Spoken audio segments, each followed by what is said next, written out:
to another episode of Security 101. This week, I want to talk about thumb drives. So just about everybody has at least one of these around. I know many people that have dozens, me being one of those. But you don't see people carrying around floppy disks very much anymore, and you don't see many people carrying around CD-ROMs or DVDs anymore either.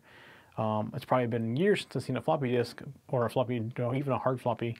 I do still see some CD-ROMs and stuff around. But the thumb drive has become the way that everybody transfers things around.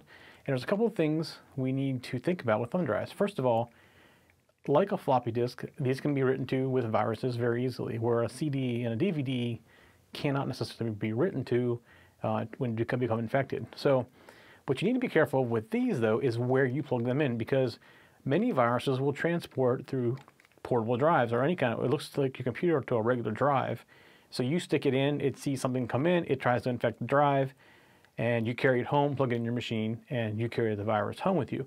It could also be you carry it from your home to your work. So it's something to be very careful about what you do with this. The saying goes, when you plug in a thumb drive from a friend, who knows where that thumb drive has been? And it sounds bad, but that's really the true case of it, is who knows where that thumb drive has been. It could be carrying all kinds of viruses and things on it that you just don't even know about. In fact, I have some of them that I write the word danger on them because I purposely put malware on them to store the malware, and that's where I store it. So there's a couple things about thumb drives you can do to help protect yourself. One of them is most AV software will automatically scan these whenever it gets stuck into your drive. So make sure that feature is turned on. And occasionally you should be scanning your thumb drive. Now, the best thing to do is, if you have a thumb drive with some important and personal information on it, is to keep it only on your computer. Don't pass it around.